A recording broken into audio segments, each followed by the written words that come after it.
that you have expected it to or not.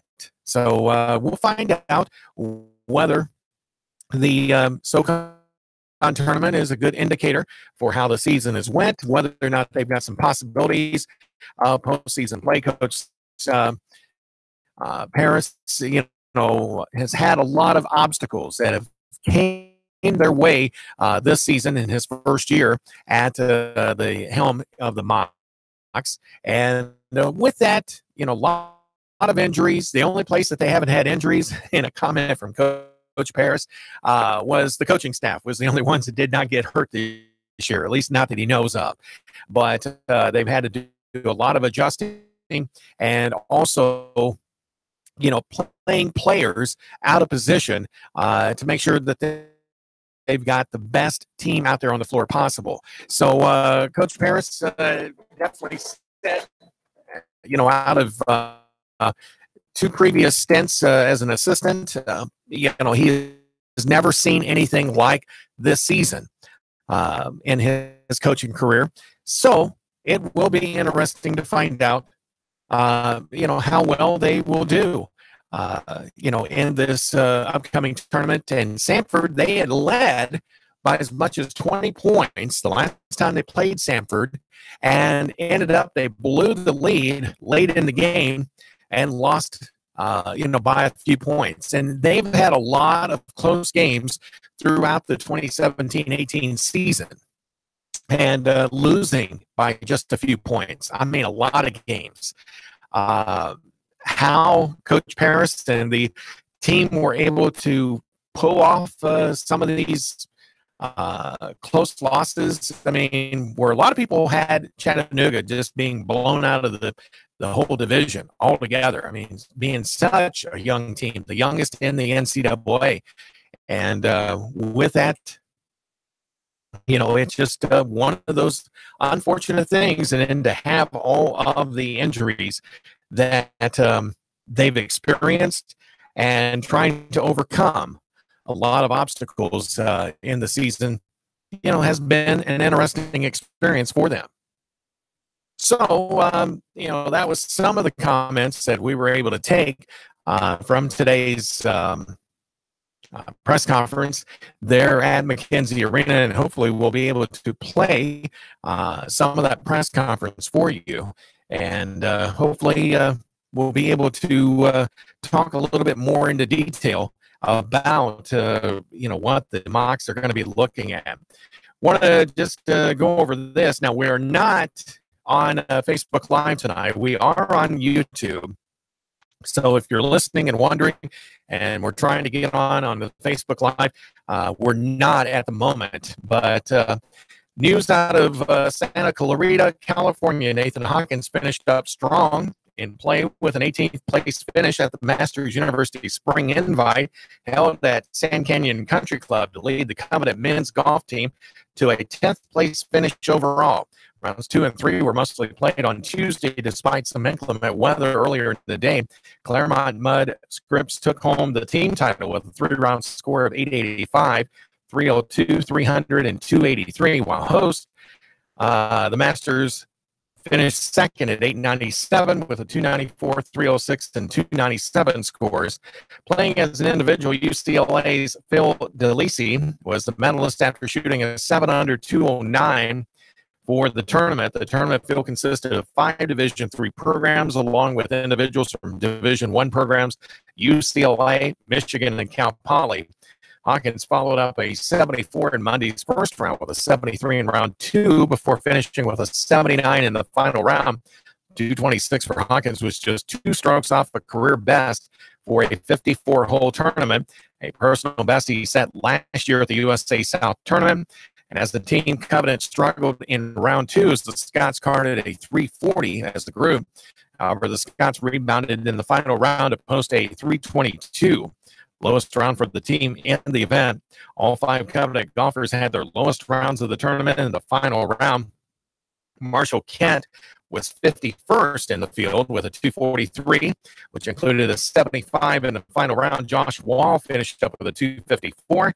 So he shot his second 83 of the tournament in Tuesday's final round. Will Mayfield ended with a 263, while Matthew Harvey improved in each round, finishing at 286. So he went from a 103 to a 93 and then to a 90 in those 3 rounds. Covenant will be traveling back to the area and compete in the Callaway Gardens Intercollegiate on March 5th and 6th in Pine Mountain, Georgia. So best of luck to Covenant men's golf team.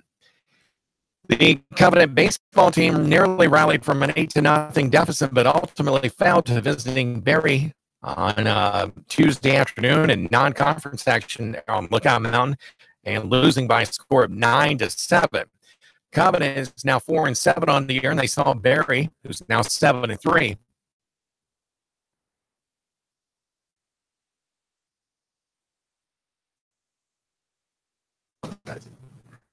And with that, Covenant saw Berry score 5 runs in the first and single runs in the 3rd, 5th, and 6th innings to fall behind 8-0. Usually you would think a little tough to come back from such a deficit, but the Scots would not go away. Covenant scored 4 times on 4 hits in the bottom of the 6th to get within 8-4. Alex Gonzalez singled to lead off the inning before Daniel Johnson and Ken Alexander worked walks to load the bases. Donnie Lewis produced an RBI fielder's choice to plate Gonzalez. Consecutive RBI singles from Caleb Loy and Joel Johnson. All right, made it 8-3. C.J. Edmond followed with a single and a misplay by the Berry pitcher, allowing Bloyer to sneak home to cut the deficit to 8-4. But after Berry added a run in the 7th to make it 9-4, Covenant was back at it in its half of the inning with 2 outs. Lewis singled to center field, scoring Eli Wilborn, and Bloyer followed with a bloop double to left field that chased home, but hustling Lewis to get the Scots within 9-6. Now, Covenant looked poised to tie the game in the 8th inning. Edmond and Tyler Moore had back-to-back singles to start the frame before Trenton Nobles laced an RBI single to right field to score Edmond and make it 9-7. With runners at 2nd and 3rd and nobody out, Berry went to ace reliever William Gibbons, and Gibbons struck out the next 3 hitters to keep it a 9-7 Berry lead. Gibbons then preserved the win for Berry with a perfect 9th inning. Lewis finished 2 for 5 with 2 RBIs and 2 runs scored, while Bloyer was 2 for 5 with 2 RBIs and a run. Edmond also had 2 hits and 4 at-bats. All the damage for Covenant was done after Berry starter Spence Johns was removed after 5 innings. Johns, 2-0, picked up the win as he faced the minimum through 5 innings with 7 strikeouts and 1 hit allowed. Gibbons collected a save after recording the final 6 outs for the Vikings. Adam Carver, 2-1, got the loss for the Scots, making his first start of the year. Carver allowed 5 unearned runs in the first inning and went 2 innings on the day. Andrew Klein threw 1.1 scoreless innings in relief. Let's see, Covenant will begin a 3-game USA South Series at Berea on Friday. First pitch is set for 3 p.m. So we wish the Scots of Covenant best of luck in their contest coming up. So, yeah, it's a little tough to overcome a 8-0 deficit and battle back and end up losing only 9-7. So that is awesome on their part. All right. Thanks to a lot of help from my good friend Keon Rose from The Clutch with Keon Rose, who will be on right after me, for giving me a little bit of assistance in here in the studio. Let's check out a little bit of the press conference that went on earlier today with head coach Lamar Paris, the head basketball coach for the men's team at UTC.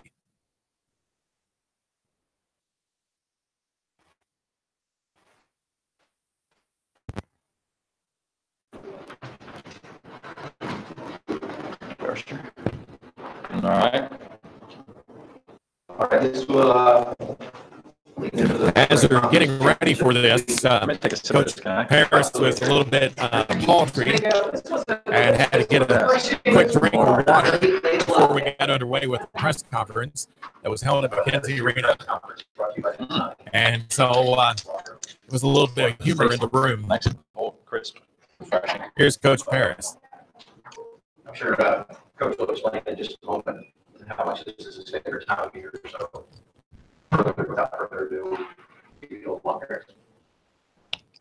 Yeah, this is my ultimate favorite time of the year, tournament time, and I mean, as far as it relates to basketball, but probably just in life in general. But just the idea that if you lose, then you're done playing, and everything that the level of competition and the competitive spirit that breeds, and the stage that it sets. I've always loved that. I've always loved those kinds of situations. It's a fun time of year for players primarily, but also for coaches. And so I always get excited when no matter what your record is, no matter what's happening, you're playing for a lot. And some people are probably playing for more than others when it comes to your conference tournament. When you've been in leagues that are multiple bid leagues, you may have teams that know they're in the NCAA tournament already, and some teams are fighting for their life, and their only chance is their conference tournament. So what a great venue and scenario and set of circumstances to play under, to coach under. It's a lot of fun. Can you elaborate on what you had just mentioned towards the end there? Part of the lore of it is seems like a 9 seed and 8 seed. I mean, anything can happen. You're fighting for that one bit. Yeah, the winner is going to come. I mean, if you're in, then you're playing with the winner. I always said about the NCAA tournament too. Once you're in there, I think that's why it's so great. Once you get in, the winner is going to come out of there. No, there's no rules. There's nothing that you can do to make your opportunity any less of winning. So we have the same opportunity. Every team has the same opportunity in your conference tournament. Are the odds different? I don't know. I'm not an odds maker for some teams other than others, but the opportunity for every team is the exact same. And so that's great. And there's one bid that's on the line. And so you're gonna fight and claw and scrap to try to have that team be you. And so you're in it to win that, and that's your ultimate goal, and everything. And now you can't look over any game. It goes in stages, but that's your ultimate prize, and that's your ultimate goal. And what a great feeling to have that once you attain it, whoever that team is. I hope it's the Mox. There was a game where Rodney had a chance, and I know it was a home game. Forgive me for forgetting which one. Rodney had a chance to win it again, and then didn't win. Greensboro. UNCG. Rodney was that guy. I asked him about that game. He said, "That's our point. That's who I want in that position." Yeah. What would it mean to potentially have Rodney back? It means a lot of things. One, just from depth and rotation, it helps you that way. Defense on the ball, just the familiarity of getting us into what we want, controlling the huddles on the floor. That's been something that he's done a lot for us. So especially when stuff's at the other end of the floor and they can't always hear what I'm saying, they have to have organization, and they all have to know what they're going to do. And so he's a big part of the unit, figuring out what they're going to do on any particular possession, as far as what play they're going to run, or conveying information back from the coaching staff to the rest of the team. So that would be huge to have him from a lot of different aspects. He's been scoring the ball really well. He obviously handles the ball. The vast majority of our possessions are initiated by him, and he's a good defender, and he actually rebounds at a good clip for us too. So it would mean a lot for Rodney to be able to play going into the tournament. Obviously we know what it's been like coaching from the outside. You had to deal with a lot of adversity, learning a lot of different what's it been like for you just learning your team? You're at the point now where it's win or go home. So if you were to look at it, coaching aside, what's it been like bonding with your team to this point through that first? Yeah, it's been so many different dynamics that have been come into play, but we try to spend time. We did some things early in the year, especially. I think I've even talked about some of the things we did with the meals, and we had gone to the escape room, which was great, by the way. If you've never done one, you should try it. But just stuff like that is always good, because then you can, the biggest part it's not about basketball, it's about how they'll respond oftentimes to your reaction, to the information that you give them and how you present them based on the scenario. And, sometimes you're aggressive with the information that you give them because you need change immediately. You need immediate change. And so where other times you may be more encouraging, or other times you're going to be, you're going to get on a guy pretty hard. So if you haven't spent any time with them and developed any relationship, it's harder for them to accept that information as it comes, especially right in the game. There's so many different factors that are going on. You're talking about it's the conference tournament. If you lose, the season is over. So they've got a million things going through their head, different family members that are there. There's a million things going through their heads. So you have to constantly figure out how to present information to them in a way that they can accept it and they're ready to accept it. Do you feel as if right now Chattanooga entering some conference tournament has nothing to lose? And if so, is there a point in your career where you remember that exact feeling? I think, to be honest, I think it's the same for everyone going in. You can say we have nothing to lose, but whoever finished in second, third place, why is it different for them? So I just think going into the tournament, everyone should play as if there is nothing to lose. There really is nothing to lose for anyone. So I think everyone should play that way going into the tournament, and we're certainly going to. We're not going to change really what we do. I think it would be one thing to say, well, there's nothing to lose. We're going to just change everything. We're going to just do this, forget everything else we've ever done. Let's just go in there and try something crazy. And that would be. I don't think I've ever been in that. That's not necessarily in my DNA. I want us to play loose. I will, and be aggressive. And if we have shots that we like, then we take them and we shoot them with confidence. And but the biggest thing I want to see how guys respond in the tournament in that sort of situation. Their level of competitiveness. Where does that go to? Is it visibly higher? Are we competing at an incredibly high level? Those would be the things. So we're not going to change anything. We will. I do want to play. I want to be aggressive. And I want to be relaxed as we go into it. I've always thought that you're better off in that scenario. And there's a certain level of tension that goes with playing for another game or for the end of the season. So we'll try to have them be as relaxed as we possibly can and focus on what we want to do and competing at a high level.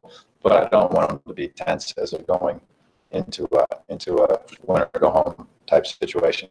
With the adversity that you guys have faced this year, with the lineups and whatnot too, has there been a point where you've seen almost this full potential of this team? Because I asked Rodney about it before he got hurt, and he kind of smirked and said, "There's no way we did it yet." Yeah. And it's now a time when you can't bounce back. Well, it would be nice if we did, but yeah, we haven't hit on all cylinders just because for, I don't know what the percentage is. I don't want to make something up, but for the vast majority of the season, all cylinders haven't been available.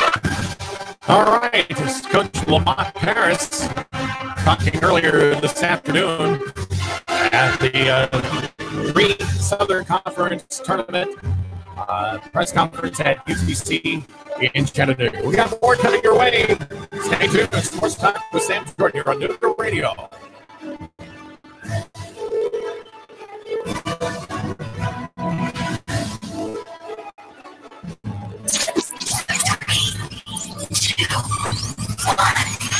Chattanooga Nooga Radio, digital FM 95.3 HD4, 92.7 FM's news.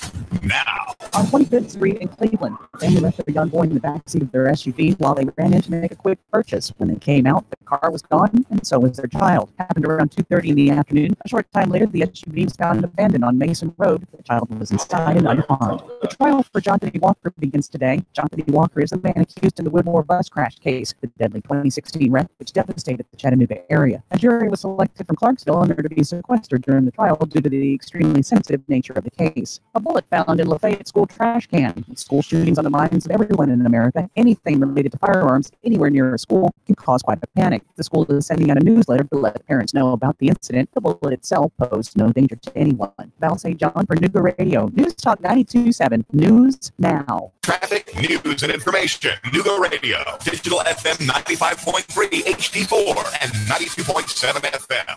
Expect fair to partly cloudy skies to continue through your nighttime. Cold overnight, lows mid and upper 20s. Now for your Wednesday, look for some sunshine with a breeze out of the north, though. Light cold highs of around 40 with more mainly dry and cold weather expected through Friday. Celebrate the new year with Dixieland Fireworks, locally owned with the largest selection around. A Black Cat dealer with the lowest prices in Dixie. Dixieland Fireworks, just off I-75 on Ringgold Road, East Ridge. And I'm George Noory, Chief Meteorologist, at your report. Chattanooga Morning News with Russ and Val, weekdays from 6 to 9 a.m. on Nooga Radio, 92.7 FM. J.R. Masonry in Chattanooga salutes the men and women of our armed forces. Let's remember them by continuing to donate blood for our returning injured military. Be a silent hero and give blood today. This reminder is from J.R. Masonry in Chattanooga. Family owned and operated for anything stone and all your masonry work. Call J.R. Masonry at 423-829-0355. They're on the air reminding everyone that we live in the land of the free thanks to the brave. Oh, man, rush. I've got to get set up for the party. Where can I go? It's going to give me a wide selection of beer, wines, and spirits. Oh, I got it. I'll go to Harry's Wine and Spirits, Signal Mountain. Maybe East Brainerd Wine and Spirits in East Brainerd. I could go to Riley's Wines and Spirits in Nixon. Wow, look at the huge selection in here. Look at these great prices. Amazing. Oh, yeah, I'm going to find something for my lady, too. I'm going to make this party a success. Make your party a success when you stop in at Harry's Wine and Spirits in Signal Mountain, East Brainerd Wine and Spirits in East Brainerd, and Riley's Wine and Spirits in Nixon. Mom's Dupont, her exercise bike, her bookcase of cheap novels, Mom's estate. Oh, just call Dan. He'll sort, organize, clear out, tag, sell, and in a few days, hand you a nice check. 314-4034. 314-4034. In this moment, who has your back? Do you know the name of your insurance agent? Does your agent know your name? Or would you call a 1-800 number that connects you with who? Another state? Another country? Get a local independent insurance agent with Auto Owners Insurance. Someone you can call when bad stuff happens. In this moment, get an agent who will protect you in that moment. Let Goss Insurance in Chattanooga help you today. GossInsurance.wordpress.com. Goss, representing Auto Owners Insurance, the no problem people. GossInsurance.com. Goss. GossInsurance.com, representing Auto Owners Insurance, the no problem people. 875-2500, 875-2500. Want a business phone system that gives you Outlook integration, Salesforce integration, smartphone integration? Why desk sets and expensive lines? Turn smartphones into a cohesive business system. Call Signal 619-1200. Signal Voice and Data 619-1200. Nooga Radio, digital FM 95.3 HD4 and 92.7 FM knows your opinion is important. So call 800-8949. Agree or disagree? Call 423-800-8949. 800-8949. Nooga Radio, 92.7 FM and 95.3 HD4. News Talk, Nooga Radio. It's the moment you've been waiting for. Sam Jordan's Nooga Radio, 92.7 Sports. Now. Good evening to you on this Tuesday night. Sam Jordan with you on Nooga Radio 92.7 FM, 95.3 FM HD4. Don't forget, coming up here after 8 o'clock, we'll have The Clutch with Keon Rose. He'll take you through talking about various things in and around our area and in sports in general. One thing we want to mention to you, Red Bank High School has announced that Chris Brown is the new head coach of the Lions football program. He comes to Red Bank from Cleveland High School, where he currently serves as a varsity assistant football coach. Prior to his tenure at Cleveland, Brown was an assistant coach at Ottawa High School and Unicoi County High School. And he played his college ball experience at Vanderbilt. He's a Commodore, but he has a degree in English from East Tennessee State University. So welcome aboard, Coach Brown, to the Red Bank High School community.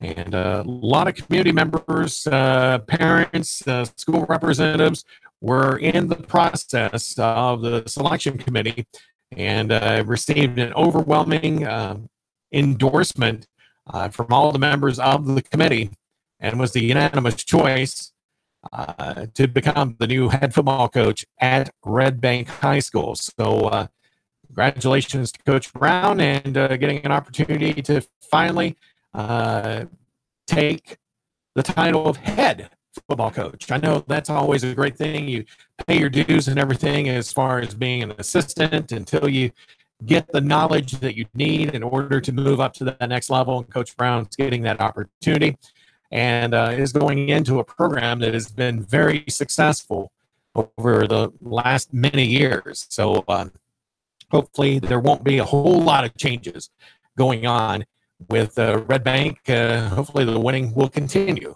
for the Lions there. So if you are out and about, I'm sure the conversation, have you heard Coach Chris Brown is the new football coach? Well, that's true. All right. Now, as we've been playing here over this past segment, we were with Coach Lamont Paris, the head men's basketball coach for the UTC Mocs, talking about the upcoming postseason tournament that's going to be held in Asheville, North Carolina, beginning this Friday night. Chattanooga is going to be taking on Sanford. Sanford is ranked 7th in the tournament and Chattanooga 10th, and that's understandably so. Very young team, one of the youngest teams in the nation. They've had a lot of injuries throughout the season. They've had to mix that chemistry of a lineup up numerous times, and I know that can be a frustrating thing, but we also had the opportunity of talking with Coach Paris as well after the press conference was over with, so we'll play that. There's also one other reporter that is in the mix as well, but we were able to get a good chat with Coach Paris about the upcoming tournament. Well, and we're going to talk about week about just, there's nothing that you can maybe harm back on people you can talk to about experiences in the past, but throughout the course of this year, one thing that's really been lacking is your effort in terms of being able to be competitive in these games. Is that something going forward, because you have to split the same? You split a few with CG. We had a ton of close games. Is that something where as you go win that actual, you're like, look at this week, if we're in this game in 5 minutes, we've had the experience to have an opportunity to win these things. Yeah, I don't know. You said what's been lacking has been our effort. No, I said the looking has to. Oh, yeah. Yeah. So I was going to say, I think, no. You can't my toes. No, I'm sorry. I just don't want the guys to make it seem like I'm saying their effort's no good. No, that's what I think it is. No, that's been good. Yeah, that's been really good. And I thought our effort in the first half of the BMI game, this last one, was not great at all. It was lackluster, but that was the anomaly and the exception and not the norm. So, yeah, I think they have to realize that if you have incredible effort, then it'll come down to a couple of things, right? One will be, are you so energized and playing so hard that you lose your mind and you can't pay attention to the details of what you discussed in terms of scouting report, in terms of your rules, in terms of all that stuff. If you can play really hard and you can also do that, the other thing it'll come down to is a basketball performance. by either you or the other teams you're going to play, and that's the beauty of the tournament time. Sometimes it comes down to just the performance by a player, by a team. You look at VCU when they go from the first four to the final four. They played really good teams. They had an unbelievable performance. If you shoot the way they did from three as a team for that many games in a row, you're going to have a chance to go to the Final Four. So sometimes it comes down to performances. So I want it to come down to that. I think our guys deserve that it comes down to just performance, right? So we'll talk a lot about playing as hard as you can, being focused and detail oriented on what we want to do as far as our rules defensively, knowing your personnel, what's he good at, what's he not good at. We call it play. Let's let that translate from the huddle out to when they're out on the court. That stuff. If we handle those two things, then it'll come down to what happens from basketball. And that's all I wanted to come down to is what happened in basketball. Did we shoot well? Did they shoot? Did they have a spectacular day or performance? Did we? And both teams will have some control over that, but also to some degree you don't. And so that's just the guys you're playing. And was a guy inspired and had his career day? Did a guy play? I've been on the losing end of games where guys had a career bad day.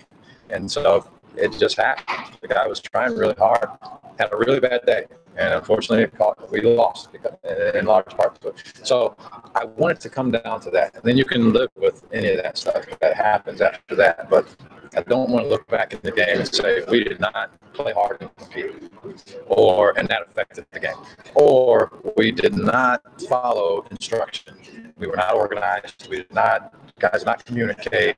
Those things. If we can handle those two facets of it, we can live with whatever happens. And I think if it comes down to just basketball, I think we'll find ourselves in a good spot. I wasn't in there, so did you get with the little Rodney? No, I didn't. So he's just been rehabbing. We'll see how it goes in practice today and tomorrow and up until game time. So there's no real. It's been progressing. But obviously still he wasn't in a position where he felt like he was able to play, or we felt like it was the best thing for him to play in the BMI game. So, with the way that Stanford plays, I mean, if they know, obviously you won't know until Friday, which means they won't know until Friday, but they know he can play. And like I said, the one thing that they like to do is pressure with those two guards. So how do you adjust something that you don't have with Mikal and David, that having to have additional ball handlers with the sort of pressure they were in? Yeah. Well, Ronnie got hurt in the UNCG game, right? That's probably the most. Was it Furman game? Yeah, Furman game. So they were aggressive on the defensive end. UNCG was very aggressive and pressed and physical, and so we had to play that game. And then and they were organized press. They had organized pressure as well. And then BMI pressed it was a little bit softer the press, but BMI pressed for most of the game. So it's worked out that we've played a couple of teams that we've had to deal with some pressure in the two games prior to this one that we played without Rodney. So it'll be a little taste of what these guys will have to do, and if Rodney's not available. But at this point, you have to just play. You have to play. You're going to get pressured. You have to make plays. You have to handle it. You have to be strong with the ball. You have to make good decisions. You have to be poised. You have to be confident. Guys have to make themselves available. So you just have to play at this point. There's no evaluating about it. Whether if he doesn't play, it's not really going to get anything done for us anyway. You talked about the bonding in the media room there earlier, on and off the court, with all the injuries and all the adversity. How well have they bonded in trying to stay together? It's hard when you got guys in different positions all the time and playing different minutes all the time, and their responsibilities have been different all the time. So, but they've done a good job of making a concerted effort to stick together, and they played hard for each other. They played well together. We shared the ball well, so I think that's one of the big indicators is if you share the ball, and we don't have a large amount of shots where guys are taking a shot, and I feel that it's a selfish shot. In fact, very few at all.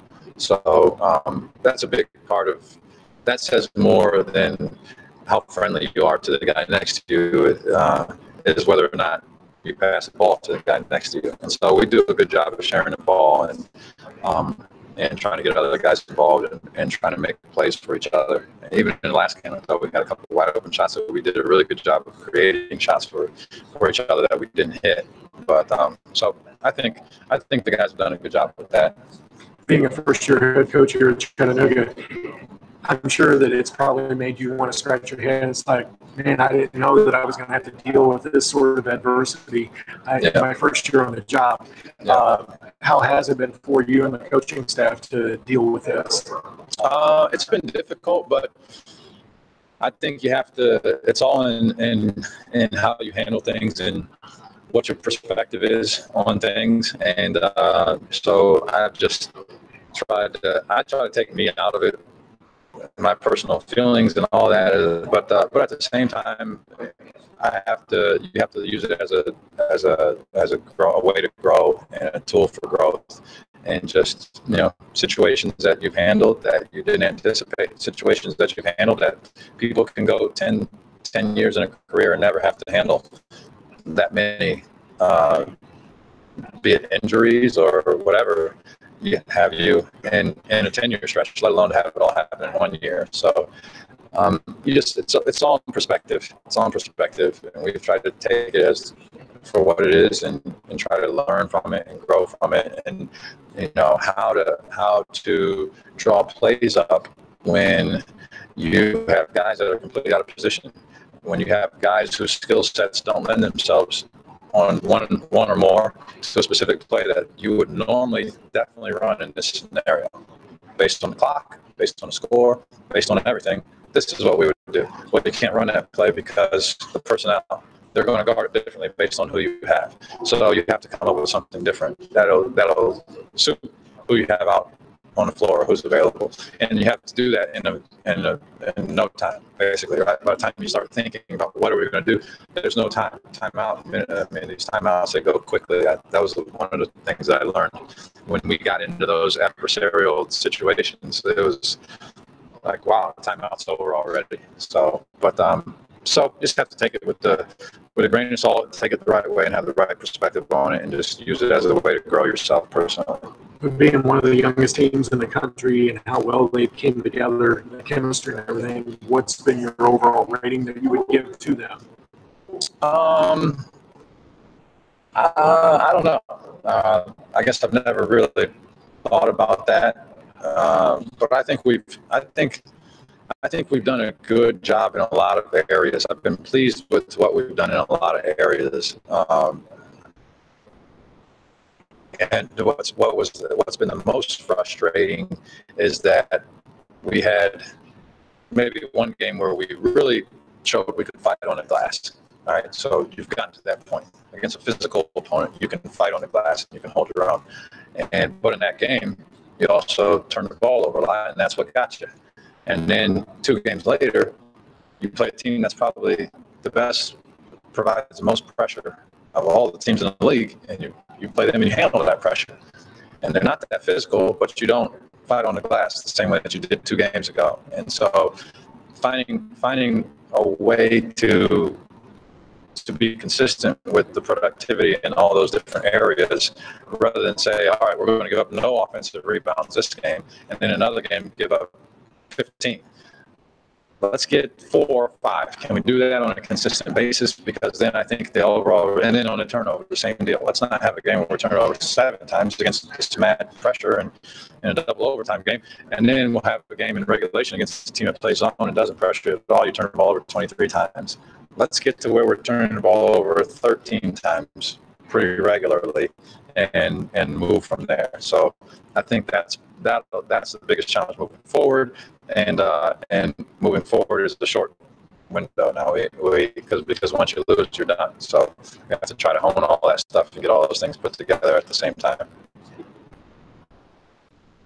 All right, that was Coach Lamont Paris from the University of Tennessee, Chattanooga, talking about various aspects on the season as well as getting ready for preparation for the SoCon tournament that's going to be taking place over in Asheville, North Carolina, later this week. Beginning Friday night, UTC will be taking on Sanford at 7:30.